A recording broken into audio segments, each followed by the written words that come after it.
What's up guys, I'm Justin Davis. Welcome to my channel. Today I'm pretty stoked because we have the HX100 in the house to review for you guys.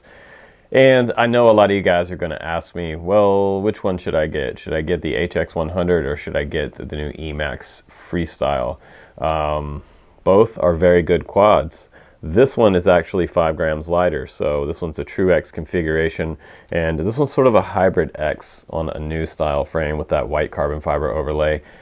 This one is definitely a contender up against the Freestyle, and I think you're going to see why in just a minute when I show you the flight test on this one. You can go back and watch the original review of the Freestyle if you want to see this quad as well. Also a very awesome quad that's probably one of Emax's best micros ever. And I also have to tell you that the HX100 is BetaFpv's best flying micro ever. And why is that? Probably because it has no ducks on here, and we don't get the washout, we don't get all that bad freestyle characteristic that the whoops have. So if you're looking for something super lightweight with a carbon frame, this is the one to get. The HX100 is awesome. Now, whether you go for this one or this one, it's totally up to you, and I think at the end of the day, really comes down to aesthetics, because this one is a fun looking frame. Some of you guys might like this frame, some of you might not. You might prefer this one. This one has a nice cover top shell on it and 5 grams lighter, and it still flies really amazing with the new HQ 65mm props on here. So that's my prop of choice for my Toothpick builds right now. But let's go ahead and do a little flying with the HX100, and after that we'll come back and we'll talk about a final score for the HX100. Also, pretty stoked. I want to let you guys know about this. See that wall of batteries back there? They just sent me a huge care package, so I want to say thanks to Jerry for sending these. These are going to come in handy because I just got a 3-inch quad that accepts 6S, and it's on an XT30. I've never seen 6S on an XT30. It kind of scares me. Not normally a 6S rated connector, but we will see how it performs, and if these burn out, I'm going to let you guys know. So I'm pretty excited to see some super small packs. Look how big that looks as an 850. It looks huge, but 6S is getting smaller and smaller all the time because our micros are going up and up on the power scale. So let's go ahead outside now. Let's do a little bit of flying. Here we go. Okay, so let's go ahead and get the HX100 up in the air, and let me show you how it flies on 2 and 3S. We're going to play around with some different prop configurations, and we're also going to show you some side-by-side comparison to the Emax Freestyle. I know you guys want to see that. So one thing I did notice about this frame is right away the durability factor is pretty high on this carbon frame. I don't know that it'll be any tougher than the 85X and the 75X frames, because those are pretty indestructible because they're so light. But I didn't break this frame, so that's good news. I was flying it in this super unforgiving environment with concrete and steel poles here, and I did crash it a couple times. You can see the 25 milliwatt has a hard time keeping up with concrete in between me and my goggles, and that's gonna happen on any quad. But once I go up here above, you can see that it starts to clear up. Once I get above that concrete structure, get to the top of this crane up here, no problem. You can freestyle this quad. It will do probably just about anything you want to do with these 1103 motors, especially on the 3S setup. But you know, I have a ton of 2S batteries, and the 2S batteries to me seem to be the sweet spot for me with the 1103s. I really like the way the power feels with that setup. And here I'm really not wanting to trash the quad on my first flight, so I'm kind of going easy here. But we're going to take it to another super unforgiving spot here in a second. We're going to go to a big construction yard with a lot of tractors sitting around, a couple buckets, and we're going to do some power loops. Let's head over to that spot in just a second. Maybe an attempted power loop. I really want to power loop this wall right here. So I come back down and come back through one of these windows here. Try to get this lined up correctly before I try the loop. It's going to be sketchy. Here we go. Man, I just barely made that one, but that's cool. So quad's still in one piece. Now let me go ahead and land that. We'll go out to the construction site.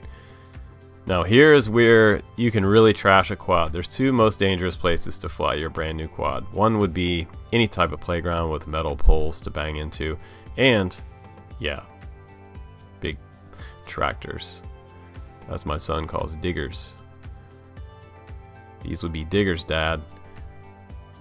So watch out for the diggers because they're super unforgiving to this frame. Almost hit it again. But I bounced off of one and kept flying, no problem. Didn't hurt the props. The 65mm props on 2S feel quite floaty. And the wind was actually blowing a lot right in this video right here. So I'm being blown back a little bit, which is good. I'm hitting the throttle hard as I can and going high as I can to make that power loop happen. But I feel like I have tons of control here with this quad, and it doesn't feel super squirrely on the controls. Plenty of power loop action. So it will power loop, no problem. Missed the timing on that one. And back around over here to this one, and for some reason I had worse luck with that one, and I almost completely blew out the camera right there. But it survived thanks to that canopy that this guy has on top of it. It really did serve the run cam well in this environment. That super heavy duty top plate, that canopy is really ultra durable. And I'm liking the way this quad feels. I feel like it has a lot of flow, and it has the slightest amount of jello at the high end of the throttle. It just barely has jello, if I can be real critical about it. And you could probably come down like 5 points on your P's and D's, and there is another really hard hit. Right there I was trying the 2306 Gem Fan props. I'm going to try to put a link down below for those, because those are the quad 2306 props, and those fly extremely well. So you can experiment, play around with the HQ 65mm props, and then try some of these quad props and see what you think. I think these have maybe a little smoother control, maybe a little more float. Depends on your flying style. Yeah, and then I smacked the ground again. But this is one of those quads where you can really level up your FPV and your freestyle maneuvers. And we're gonna try some tree dives here. I'm just gonna fly down through this canopy, and the run cam is looking great on here. The run cam Nano V2 is probably everybody's camera of choice right now on around 100mm size quads. And it's unbelievable that they put this frame with this heavy duty canopy and everything together, and they were able to make it lighter than the Emax Freestyle, which blows my mind. So now I want to give you a comparison of both of those cameras when we're talking about the Runcam Nano V2 versus that Emax AIO type camera. This is Emax proprietary camera, I believe. And you can see there, I think the transmitter probably is a little bit better on the HX100 with that 200 milliwatt. I have hardly no breakup, but there's also no trees between me and the quad. You can go back and look at that construction yard. You will see more breakup, but then again, when you have a huge metal tractor in between you and your goggles, you're going to get breakup. You're almost going to get a failsafe, but I never did failsafe out there, which was good news for the receiver on board. That built-in. They both have built-in receivers on here. Both running F4 flight controllers. I feel like the Freestyle probably flies a little better as far as the Freestyle characteristics go, but you just have a little nicer components on the HX100. And it is close to the same price. The HX100 is just a little more expensive. So let's go ahead and check out the specs on the HX100. I think you guys are going to like it. 2 and 3S available, so 65mm props on the 2S and 45mm props on the 3S setup. We have a 100mm wheelbase on here. It's a unibody, 1103 8000 kV motors, not bad there. And we have a 2-bolt motor setup on the bottom, so shedding a little bit more weight. And my preferred prop was the HQ 65mm prop. And the Runcam Nano 2 V2 right there with a 2.1mm lens. You can see that. Taking a little abuse. The dipole antenna sticking out the back. It is bendable. 2-bolt stack access, which I really like. Makes things a little easier to access the stack. Just take that off. Now I can show you the run cam up inside the canopy. That wire connects to your VTX. 200 milliwatt is awesome. That's really what a lot of people want. So BetaFpv F4 AIO and 12 amp ESCs, handling up to 3S, and you have the plug and play motors on the bottom, so no solder design set up there. Your capacitors here and your XT30 right there, and we have 2.5 millimeters on that bottom plate. It was quite durable. Let's go ahead and do a dry weight.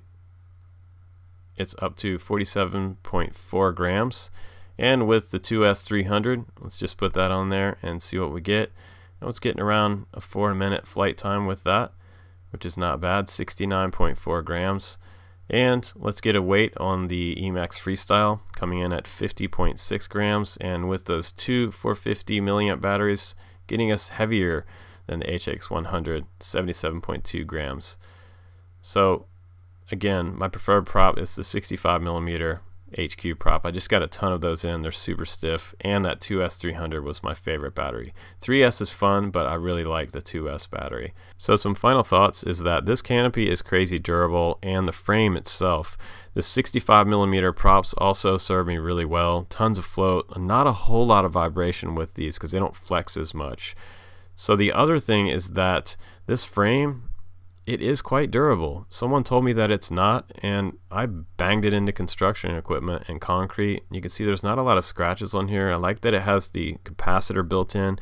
Put a little Velcro on the bottom there to hold your battery on, and I really like that canopy. I think that's where it's at with this one. It really does serve you well. So my rating on this one is going to be 4.8 stars out of 5. Very high score for a quad that really doesn't have a whole lot of following out there. I think this one definitely deserves more attention. But again, thanks again for watching. I'm Justin Davis. I'll see you on the next one.